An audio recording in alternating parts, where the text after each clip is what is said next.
Welcome, Miriam, tonight. Nice to see you. Welcome, Baruch. And welcome, Jean-Michel. You said your Hebrew name is Yochanan.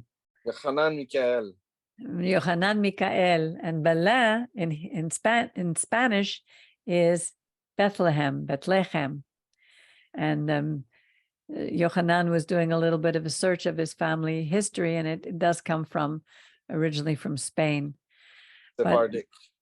Sepharad, yes. You have to tilt your camera a little up because your face gets cut off at the top.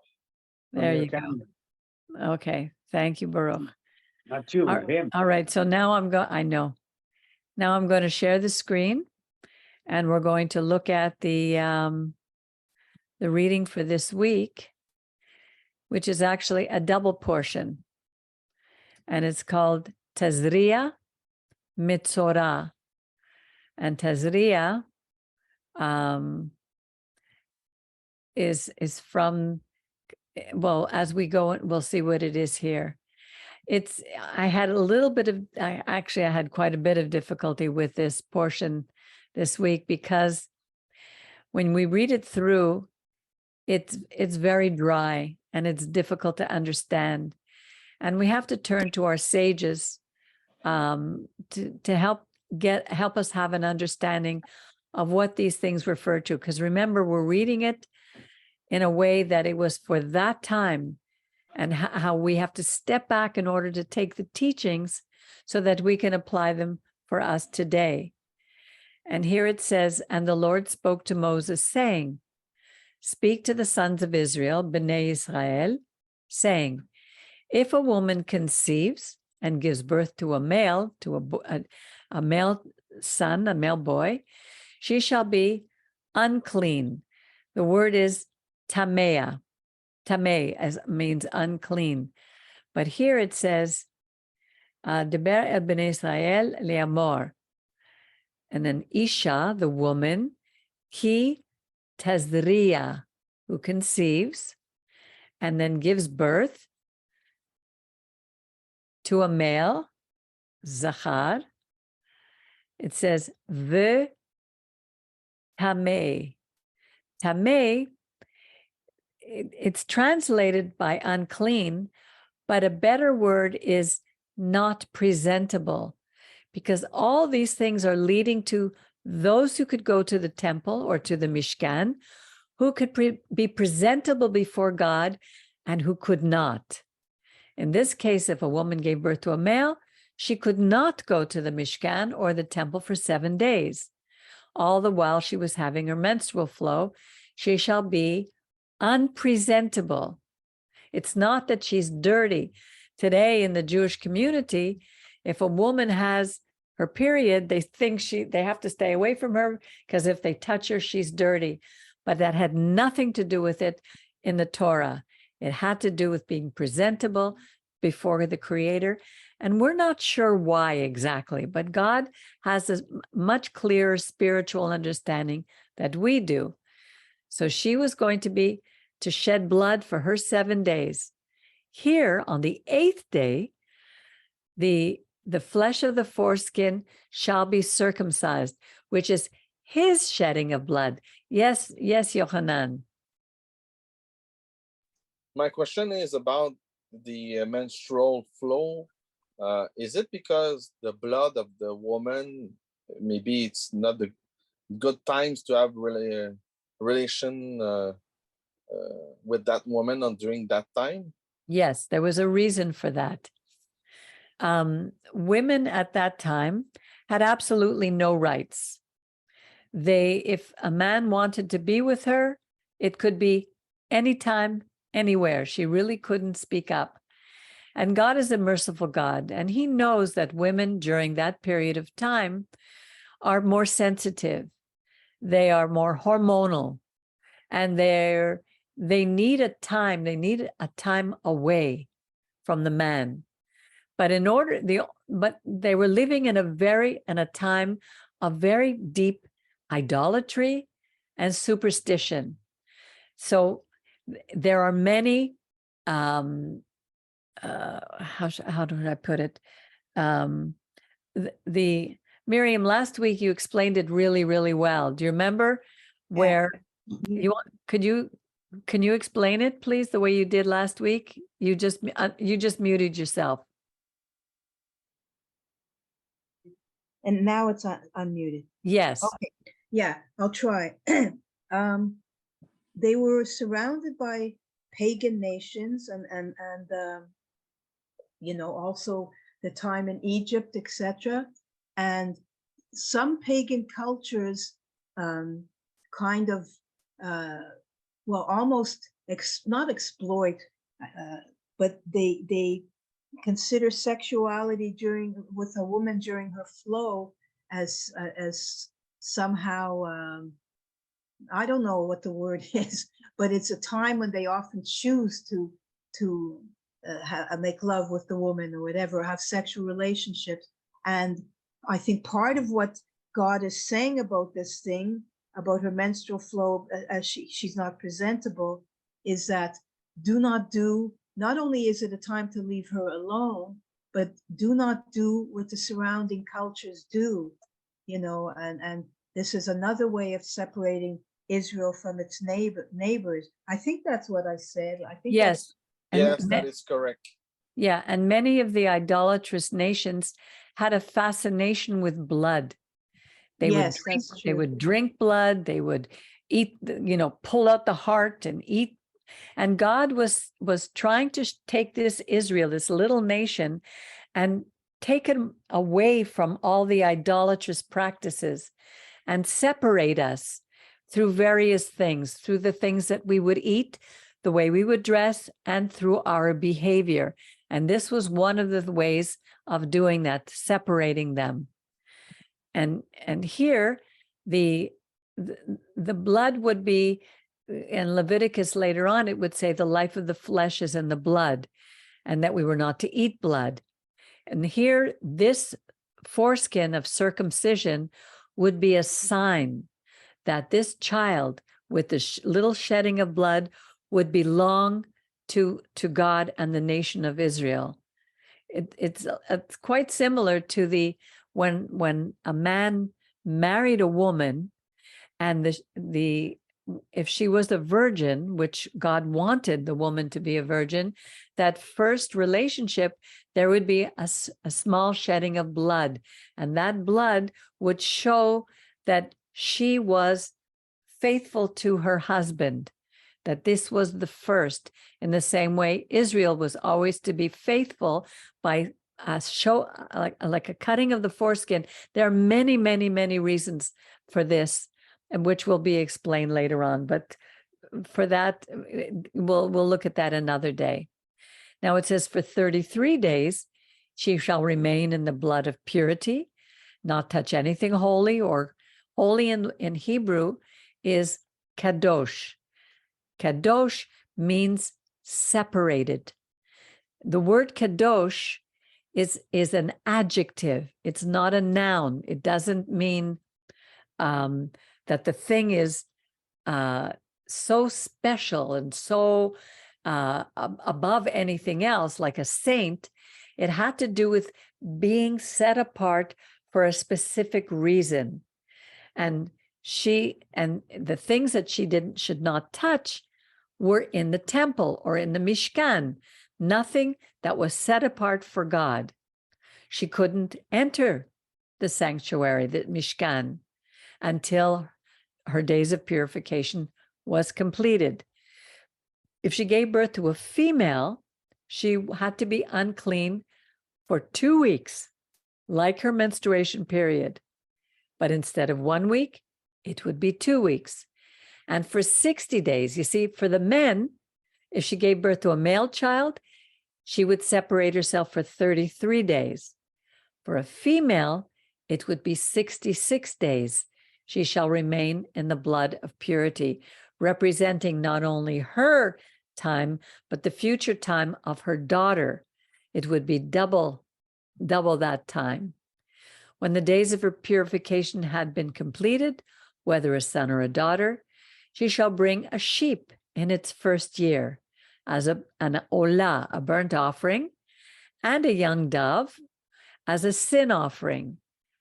to the entrance of the tent of meeting to the Kohen. And he would offer it up before the Lord and effect atonement. Now, here the word atonement is very important if you see it in the Hebrew. In the Hebrew, it's kaper. It has nothing to do with atonement. It has to do with a covering. You know, when you wear a kippah on your head, it comes from that root. The chuppah, under which we get married, it's like the covering. God would cover us. It would affect a covering for her. Like God is saying, don't worry, I have you covered. So she would be purified from the source of her blood. This is the Torah of a woman who gives birth to a male or to a female. But if she can't afford a sheep, she would take 2 doves, 2 turtle doves or 2 young doves, one as an olah and one as a chata'ah. Both of them are showing that somehow she falls short of being pure, of being perfect, as we all do. And the Kohen shall cover her, and she shall become clean. Chapter 12. Is 13. it normal that the word Torah was ending with a tav of the end? Yes, it's possible. And that's because when it's leading, it's a Hebrew leading into the next word. Like if I say parasha, but if I say the name of the parasha, it would be parashat. It's leading to the next word. So Okay. if you go back, let me see. How do I go back here? So it was written Torah. Yeah, because it's the law of the Torah. Where is it? Here. At the end. Is it? No, it says No, Torah. Torat. Torah. Ha yelda. Yeled. Torat ha yeledet. Yeledet. Oh, it's a young woman who gives birth to a female, zekeva. So the Torat is followed by av, like parashat, Metzora. Okay, that's a new thing I learned today. Yes. And the Lord spoke to Moshe and Aaron, saying, if a man has a, let's see, what is the word in Hebrew? Adam ki yihyeh be'aor bis. Hang on a second. This is a little bit of a different translation. So let me go to the one I have here. Okay. Hold on. Excuse me. Parashot, Leviticus, Metzora, Sheni. No, that's Tazria.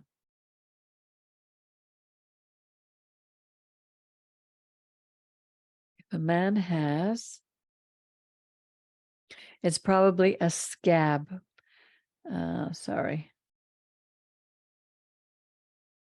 Chapters, Torah, Leviticus. This one must be 13. It's a swelling, a scab. When a man shall have in the skin of his flesh a swelling or a scab or a bright spot on the skin of his flesh, and it forms a lesion of tsa'arat on the skin of his flesh, he shall be brought to Aaron, the Kohen, or to one of his sons, the Kohanim. Now, it has been translated, I'm glad they didn't do that here. In many other versions, they translate it as leprosy. But the leprosy that we know today is Hansen's disease is not this. Hansen's disease is it's curable with a medication, But this one has more to do with a spiritual illness. The rabbis speak about it as having to do with lashon hara, the evil tongue. When you speak gossip, when you speak against somebody, then you come down with this tza'at. The Kohen shall look at the lesion. They have to bring it to the Kohen. The Kohen served in those days almost as a psychologist, the psychiatrist. For the person would have to bring an offering to the Kohen, and he would be the link between the people and the Creator, because it was basically a spiritual illness. So the Kohen would look at the lesion on the skin, and if the hair in the lesion had turned white and the appearance of the lesion was deeper than the skin, it is a lesion of tza'at. When the Kohen sees this, he shall pronounce him unclean. So God is basically training the Kohen on how to recognize whether this person is unclean, which means he is not able to go to the temple or to be in front with other people. He is tameh, which is here. So, Tameh. sorry, Yes. just a question as we're talking the other time. Yes. God being a holistic God, a God of the totality of our body and our spirit, etc. Right.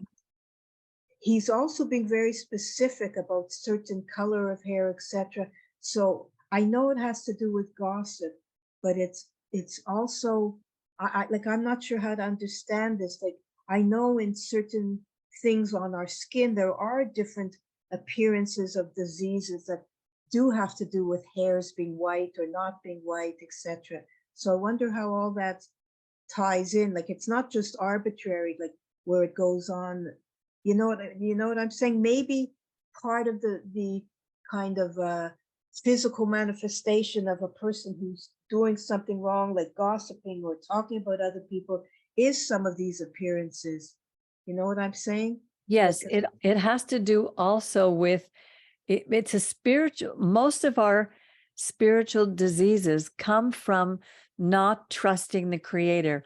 Remember what happened with Moses, with Moshe, when he was being sent to Pharaoh, and he was questioning God. How are these people going to listen to me? Why would Pharaoh listen to me?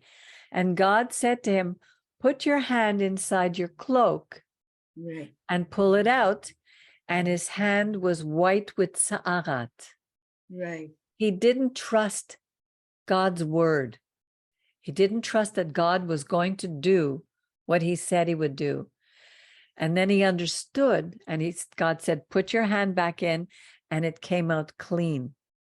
So God is showing us that something within us is not clean. When we had this illness, we had to go to Kohen and ask the Kohen to ask God to help us to see what was going on. That's why our rabbi is constantly telling us to go to Psalm 139 and tell him, search me, O God, know my heart. Try me, know my thoughts, and see if there's any wicked way within me, and lead me into your way everlasting. And those things that are within us, and it doesn't always necessarily have to be that we spoke against something or somebody, but it definitely had to do with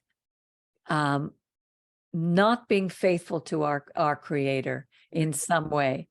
And this time away where we would be tameh until the time we were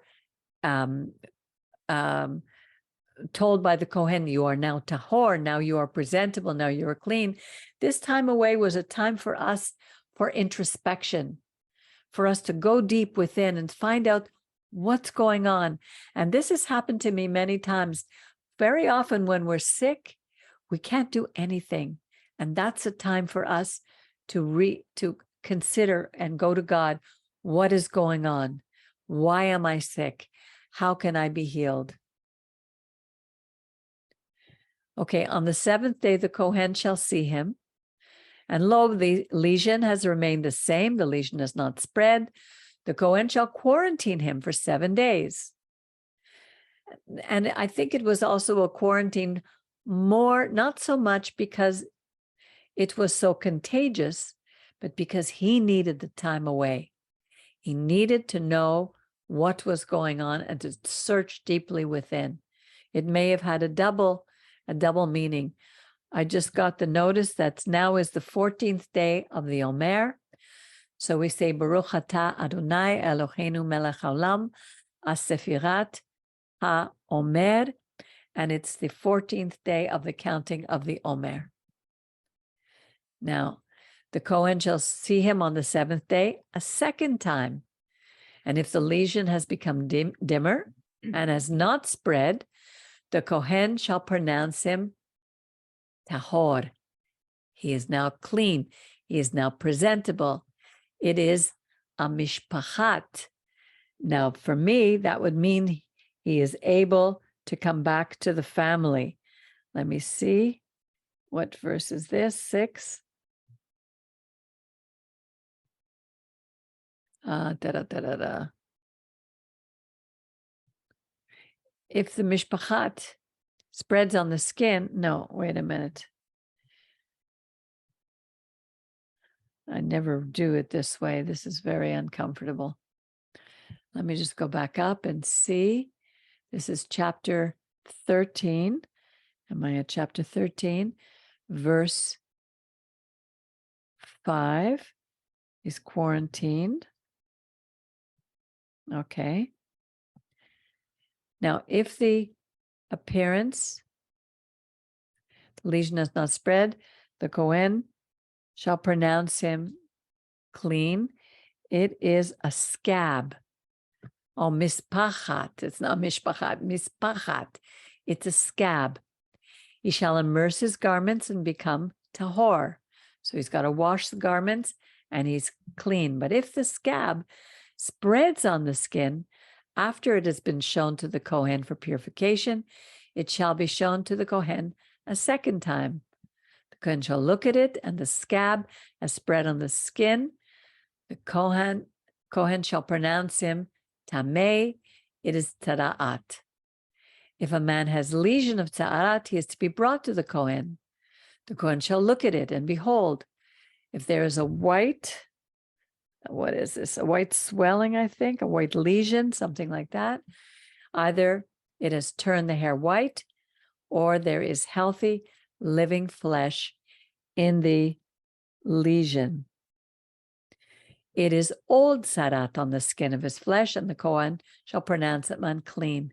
He need not. So these are, it's hard for us to look at how that was to relate to us today. So, but basically we have to stand back and say, okay, he's going to the Kohen. He's not going to a doctor, because this has something to do with his spirituality. Like I said before, with trust. So we're going to continue instead of reading the whole thing, because it's going to continue all the way down. If a man loses his hair, reddish lesion, he's afflicted with tzara'at, he's unclean. Okay, we're continuing. And let's go to chapter 14. Now, this chapter, the Lord spoke to Moses. This is the Torah of the person afflicted with tzara'at on the day of his cleansing. Again, he shall be brought to the Kohen. The Kohen shall order, and the person shall be cleaned. That person needs to take 2 live clean birds, a cedar stick, a strip of crimson, and hyssop. These elements had to do with, all this is giving us a picture. The cedar is the tall tree, and the hyssop is the smallest tree. Like those who have pride have to be made small. The Kohen shall order, one shall slaughter the one bird. Okay, let's go. On the 8th day, slaughter the lamb.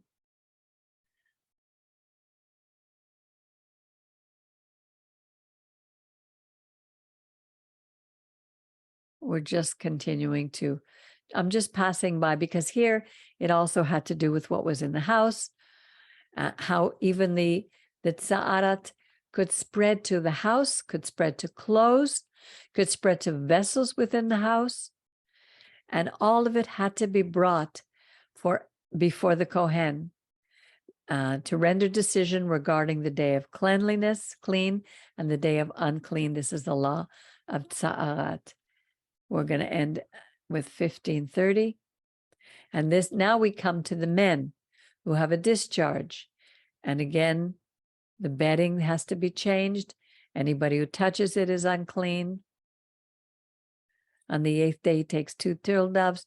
I'm just passing it by because I want to step back and take a look at what it has to do for us for today. Okay, this is the end of the reading of it. And I don't want us to be bored with reading things that we can't understand. So let me go to a teaching that our rabbi gave us on this, because this is a double portion, tahor and tameh, which means tahor is presentable, tameh is unpresentable. And the word tza'arat, as I said before, is not the Hansen's disease. It had less to do with a physical condition and more to do with the ability to present oneself to the Ochel Moed. Now, there's no longer a temple. Tahor, which is clean or presentable, represents life, while Tameh, which is unpresentable, represents death. Our God is the God of the living. When we approach him, we need to be presentable. Like when you go to a wedding, do you go in an old dirty t-shirt and your old jeans? You're going to be at a very special ceremony. And these two people are going to be presented to each other under God. And we need to come as witnesses and be presentable.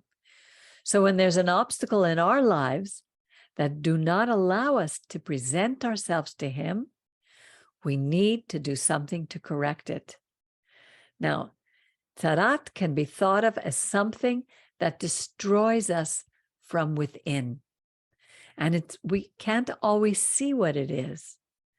Today, doctors are discovering that most diseases have psychosomatic elements. When we are emotionally sick, it can attack the physical body. There are many, many people today suffering from depression, which causes the immune system to be weakened. We could even come down with cancer. Everyone has cancer cells. But when stress is so strong in us, these can become active. Now, the Torah also speaks of bodily emissions, where every month a woman discharges the egg through the blood, which could have brought life, but now it's died. It has died as it leaves her body. And the same thing with the men who discharge the semen. It could have brought life, but now as it's discharged, it represents death. So both of those, the menstruation and the semen, represent death as they're leaving the body. With these pictures, the Creator is showing us that he is the giver of life and that he always wants us to choose life rather than death.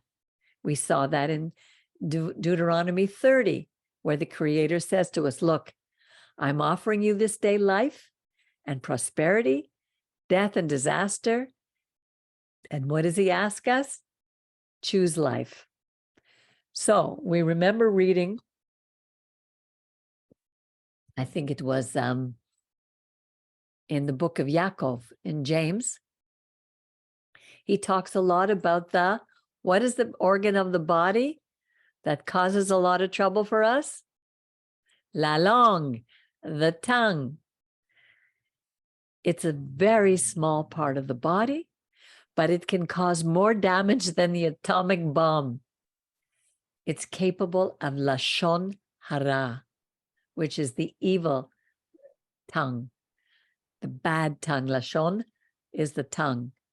Now, our sages say that Metzora, which is the second part of this parasha, is a contraction. It's put together for 3 words: Motzei, Shem, Ra. When you give the person a bad name, the diseased person is called Metzora. It has become, who has become ill because they used their tongue for evil. They gave a person a bad name. We're all made in the image of God. And when we speak behind somebody's back to somebody else about that person, we are destroying the character of somebody who was made in the image of God. And by doing that, we are speaking against God. Have you ever spoken about anyone behind their back? Maybe. And hopefully we know better.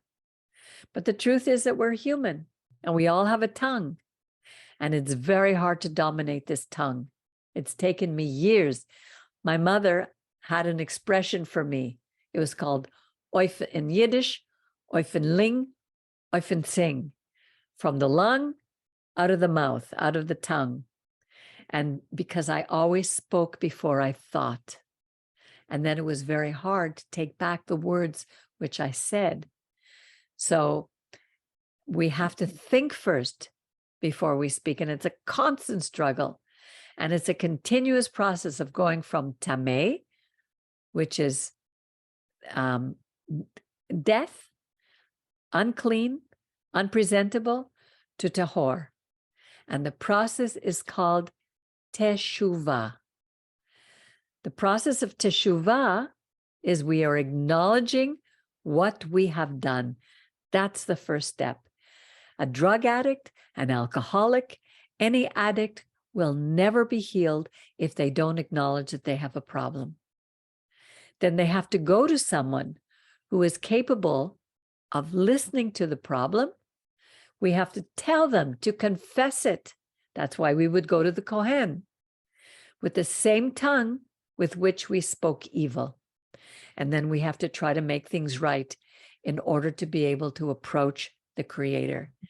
Because it's very easy to be a hypocrite, to go to synagogue, to go to church, to go into these places where we come before God and where we have all these things hidden, where we haven't made things right with people.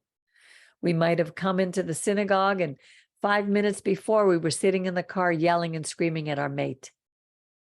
You know, there's many things that are easy to hide that other people don't know. But God is judging us not by what he sees and what we wear, but what's in our intentions. Now, God set down very strict regulations to be able to present ourselves to the Creator in the Bet Mikdash, but it's also to each other these days. And we can't ignore them just because there's no temple and think that we can, like I said, come into the synagogue without dealing with these impurities in our lives, because we have become very good fakes. And the Creator is asking us to be honest with ourselves and with others before we come clean to him, before he will cover us. It's not easy because we're not perfect. And we can't believe what religious people say that we can reach perfection. We will never reach perfection on this planet.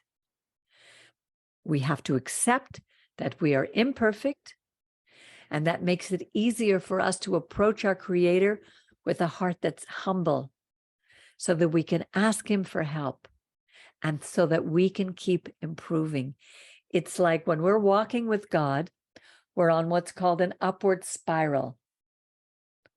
When we're not walking with God, we're on a downward spiral. And a spiral goes round, but always goes upward. So it may look like we're at the same position again, but we're a little bit higher. So we're never going to, it's almost like we're taking 2 steps forward. And when we fail, we only go 1 step back. So we're always improving, always a little better. And it's a process from the moment of birth to the moment of death. Any questions so far? Any comments so far? Okay, let me continue. So Lashon Hara is spreading lies or criticizing others without speaking to them face to face. It's very easy for me, if I have problems with somebody, to go to my best friend and say, oh, you know, this person is doing this or did that. And what happens is if I don't go to that person and face them, it's causing a problem for the person that I went to. The other area is what's called, it's a big problem in the world today. It's called sinat chinam. Sinat chinam is spreading hatred without a cause. We saw that with Amalek, the Amalekites hated the Israelites when we left Egypt. For whatever reason, probably because they hated our God. And they attacked us from the rear with no reason, no cause. And that's why God said that Amalek would be our enemy forever, and we would have to destroy them. Today, sinat chinam is rampant in the world, where people are hating. It's rampant in Israel. And it's causing anti-Semitism to be on the rise because we're not dealing with loving our neighbor as we love ourselves. Many people are sick because we're doing that, and we may not even realize why. When we are spiritually sick, it affects our physical body. And that's when we need to be brutally honest with ourselves. And we need to take this very seriously. When we're sick, we feel separated from the Creator as if we are placed in a quarantine. Now, I remember when I became sick, I remember I had lost my job, and it was in 2001 when September 11th happened. The Twin Towers came down, and I was on unemployment insurance for 9 months, and I was not able to find another job, and I was really afraid. I was very frightened because I'm alone. I didn't know how I was going to support myself. The unemployment insurance was almost up, and I woke up one morning with a lower back pain that literally had me immobile. I couldn't move, I couldn't sit, I couldn't walk. I was like that for 3 days. And finally, I went before God and I asked him, please show me what this is. What is going on? Because I hadn't done anything that I knew to cause it. I lay down on my bed and I spoke to God and I looked at the body and I said, what are you? What's going on? Suddenly, the idea came to me, what does my back represent to me? And I realized that the back holds the whole body. It supports the body.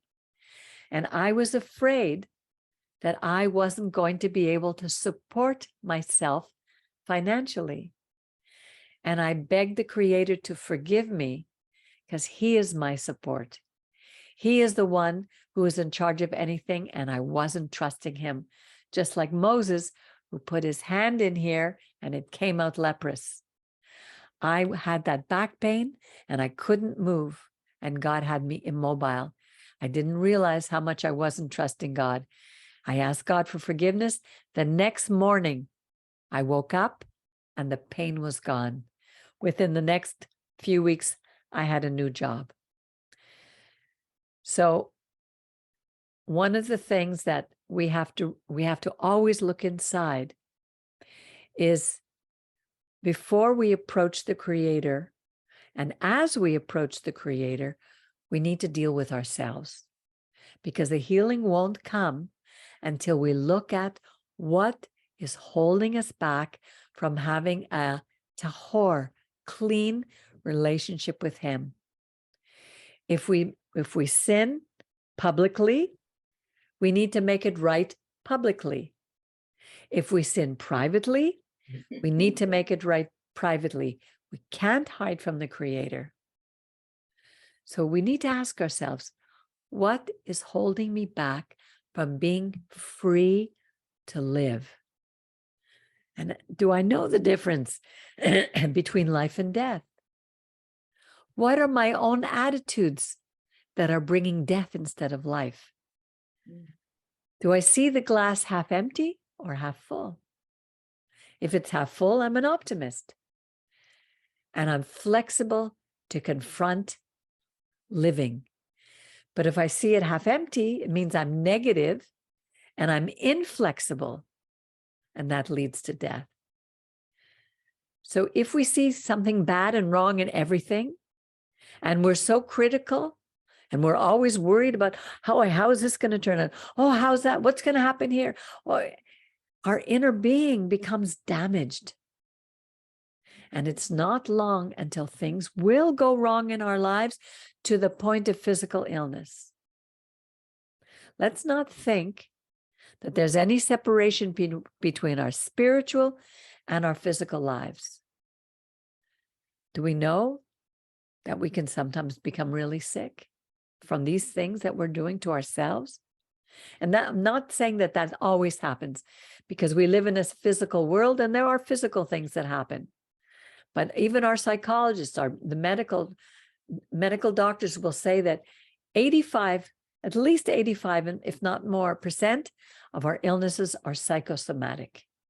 They're caused by psyche, soma, thought, mind. It's because the Creator is slowing us down. He's placing us in a quarantine, which is why we can become sick, so we can deal with the issues that we have swept under the rug. He wants us to make things right. He wants us to choose life. So ask yourself, am I choosing life? All we have to do is look at our life. It speaks for itself. If we think that we don't have the capacity to change, or if we say, I will never surrender, our lives will continue with its problems.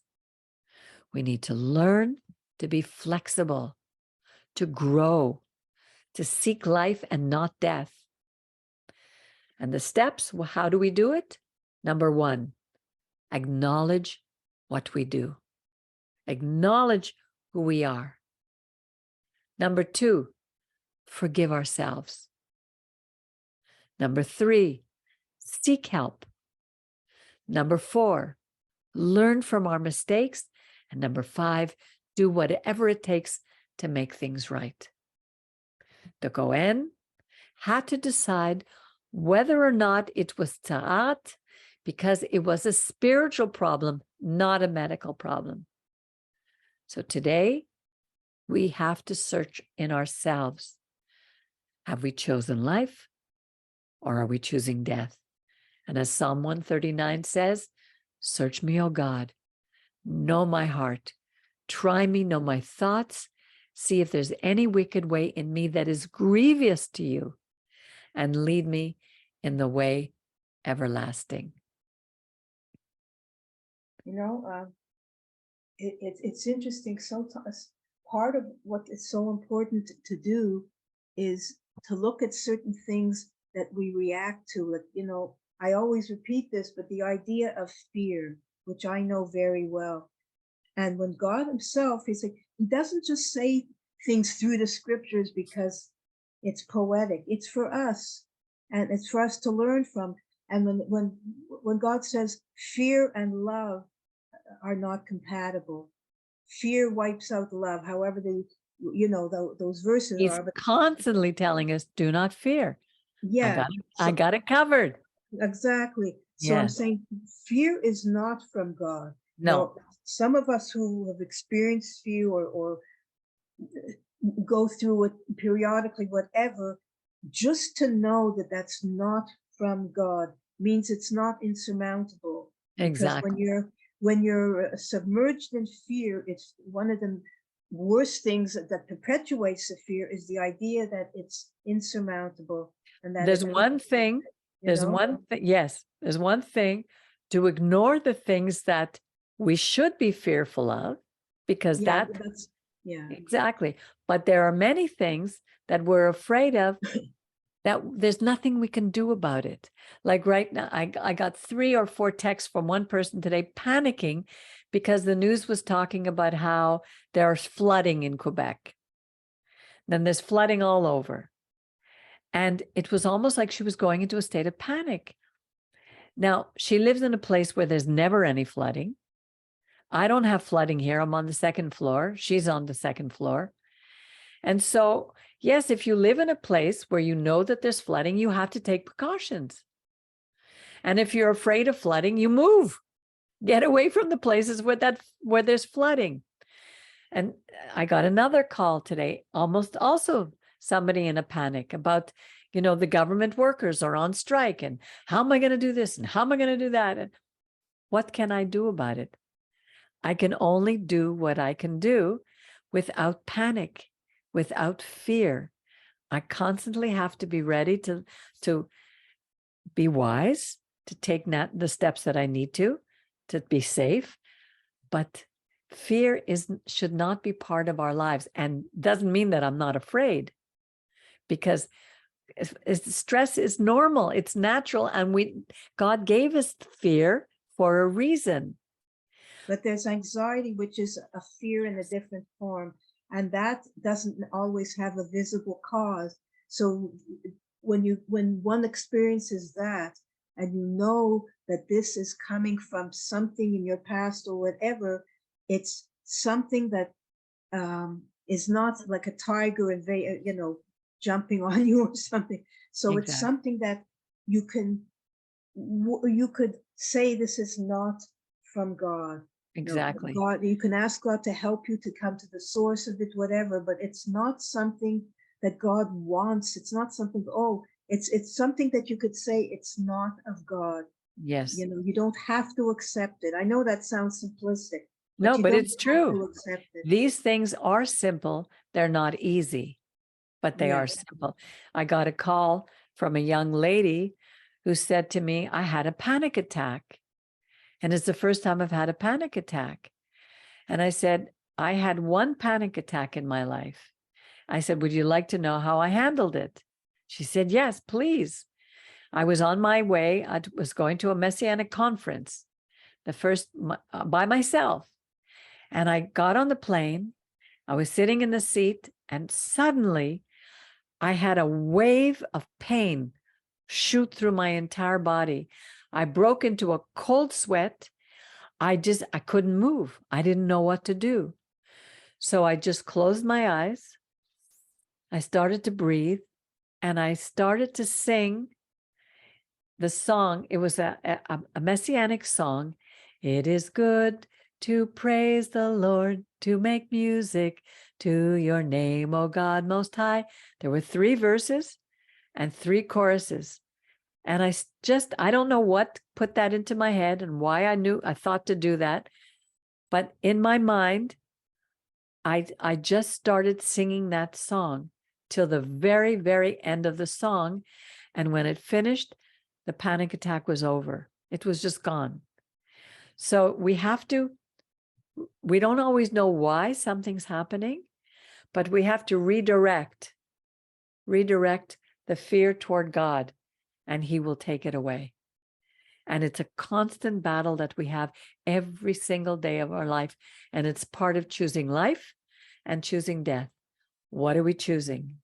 If we're afraid of something, instead of running away from it, choose to go forward and say, okay, God, is this something you want me to do? Are you with me? And you'll get signs. Somebody will say something to you. You will know if you're walking with Him in truth, you will know if you go ahead.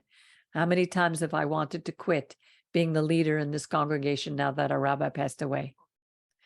And yet how many people have said to me, no, this is a calling. You stay and you do it. And I have a million reasons why I shouldn't. But we're still here. And I know that God has a calling on my life. All we can do is take one step at a time. So basically, that's what this portion is teaching us. And at first, when you first read it, it just looks so, what is all this weird stuff? Just one thing, just to say something before I forget. What I find amazing, I mean, we said it already, but it keeps amazing me that if the Sarat or any of these lesions were totally a physical thing, you wouldn't be going to the Kohanim. You wouldn't be going to the rabbis or to the, you know, it would be. You wouldn't go to the temple or the Mishkan. You would go to the doctor of your village. Yeah. So I'm saying that's really showing that God is a God of the spirit and of the physical, and you can't always separate the two. Exactly. And in this case, God is, it's very fascinating. I'm really amazing. Exactly. So, Yochanan, Jean-Michel, if there's anything, do you have anything else to say before we leave for this evening? Yes, that show a few things about what we read tonight, because we see we spoke about to be scared, and I just read this week or last week about Adam and Chava, when Chava eat and also give to Adam the fruit. Yes. They were scared also. That's why they were scared, because they saw them, because they were nude. Yeah, Naked. they were naked. They were Yes. yes, and they knew they did something wrong. Exactly. And then when they confess what they did, They never kind of- did. They didn't confess what they did. no, No. they accuse one another. Exactly. God said to Adam, "Where are you?" And he said, "I'm hiding." And God said, "Why are you hiding?" And he said, "Because I'm naked." Who told you you were naked? Oh, the woman you made for me. She made me do it. And so he asked Eve, Eve, what did you do? Oh, the snake that you made. He made me do it. They never confessed. If they had said in that moment, if they had done teshuvah, if they had acknowledged first, remember I said acknowledge is the first thing? They didn't. If they acknowledged, if they asked God for forgiveness, if they said, how can we make it right? They didn't do any of that. They blamed somebody else. This whole world today is blaming everybody else for their situation instead of acknowledging their own part in making this world a worse or a better place. Yeah. We're And doing the same thing. Yeah. And the other things I just came in my mind during that parasha, get it in English because I have in French. That's okay. What verse? Let me get that.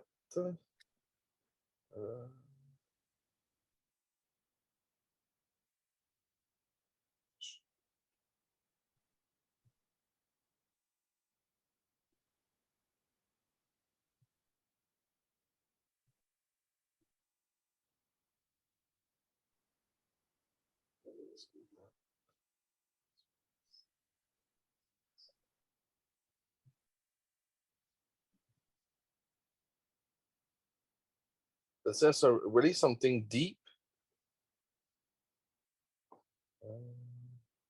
It's what? Something deep? Oh, yeah. You mean if the lesion is deep? No, something deep about the scripture meaning. Oh, the meaning. Okay. Yeah. Do you know where it is? Yes, let me just find it. Okay.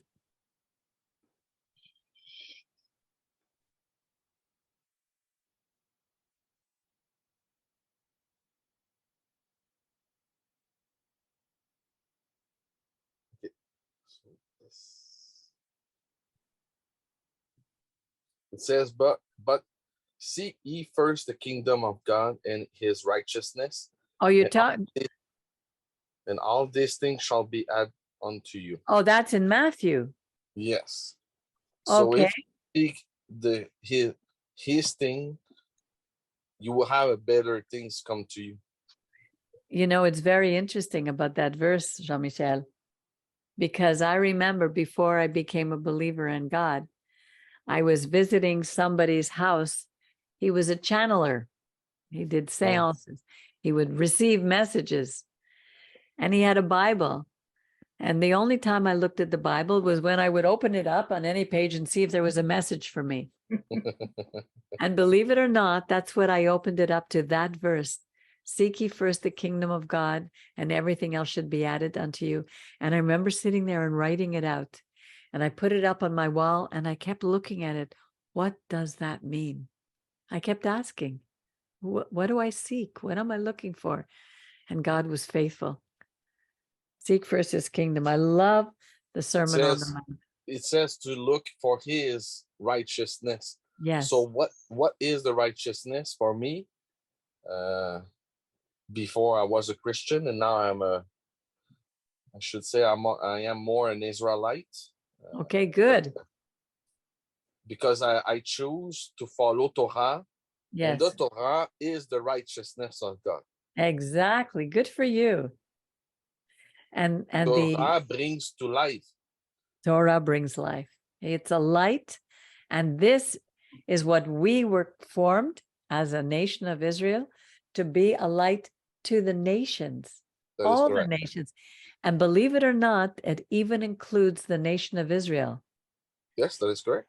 The word for nation is goy in Hebrew. Today, they use the word goy to mean Gentile. Doesn't mean Gentile. It means nation. Exactly. And because even in the Torah, it says goy Israel, the nation of Israel. Yeah. And those who are born from Abraham, Isaac, and Jacob are the natural Israelites. Mm-hmm. But then there's the ger, the stranger among us, like Caleb. Caleb was a Kenizzite. Like Ruth. Like Ruth. Exactly. Like Rahav. Mm-hmm. Like Obadiah. Yeah. Like Rabbi Akiva. Mm-hmm. They're all ger, but they become part of Israel, and they're, as we are all grafted in. It's like Paul said, don't boast, just because. Romans 11. Exactly. Because the natural branches will be broken off. People who do not, how many Jews don't, or will eat matzah, will eat bread at Pesach? What does God says? You don't follow Pesach, you don't trust me, you're broken off from your people, you're cut off. Mm-hmm. We don't take that seriously enough. Because there's only one God, one people. Oh, Baruch is trying to talk. Brian, we can't hear you properly. Brian, I had to mute you because you have a double, you're double trouble tonight, Baruch. Does he have multimedia? It's because he has two computers on and they reverberate. Brian, I have to. No, you can't come on with two computers, Brian. You won't be able to speak.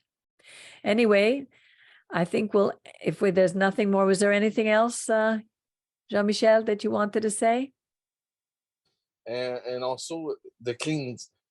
I don't know if it's written in the Torah, but the Kohen, maybe I think it was supposed to do a mikvah or a mikveh before to go to the temple.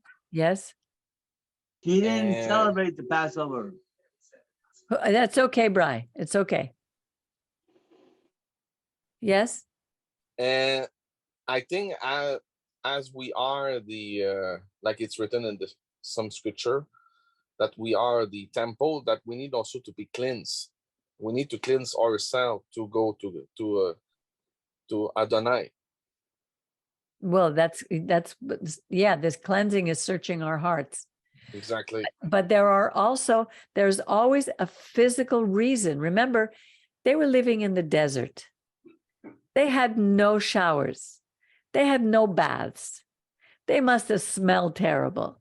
I mean, if you go to a wedding, you're going to take a shower before you get dressed and put on a nice suit. You're not going to come home from work filled with dirt and put on your suit. God is very practical.